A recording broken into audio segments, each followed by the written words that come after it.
Hello and welcome to my new art process. This has been updated since I'm using a new app. First, I'll go through the basics of iArtbook.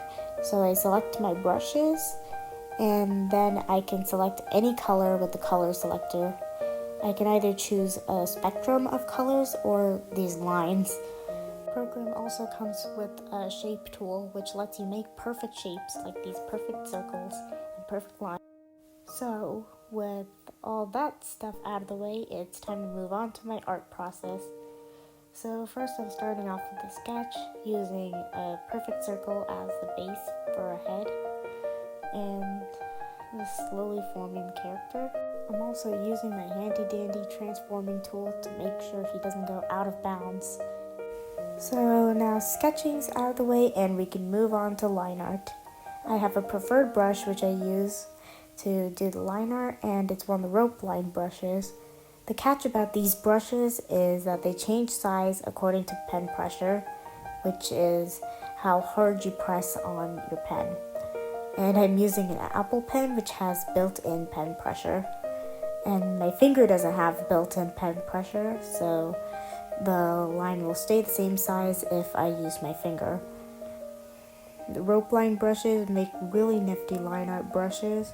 So I always use the rope line brushes instead of the ink brushes because they just work better. This is a ref sheet which I'm going to be using to color my character. So I fill in his color with the fill bucket, and then I just sort of color him in.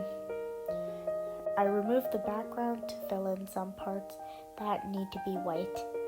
I think he looks so good and I love his design.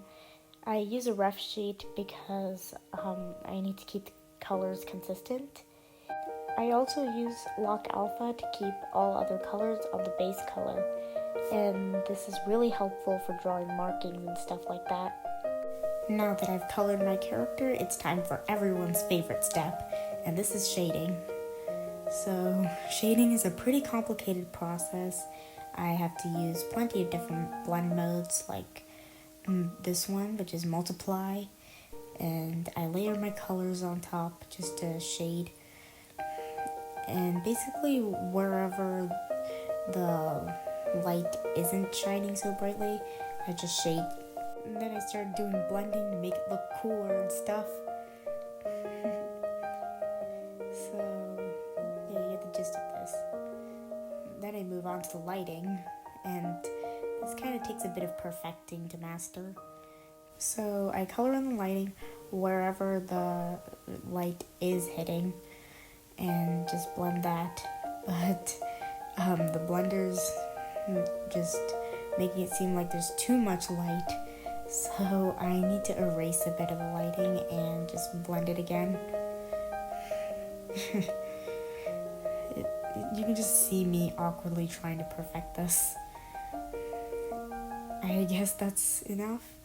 So I'm just trying with the rest of the body and doing the same thing over and over. And now I'm moving on to the background. Designing a background is kind of like a hard decision for me because I have many conflicted ideas in my head, but I settled with this one, which sort of looks like there's graffiti in the background, and I make it glow using my airbrush and the blur tool. And there you go. We have an amazing drawing. Just add a bit of extra lighting and it's complete. What do you think?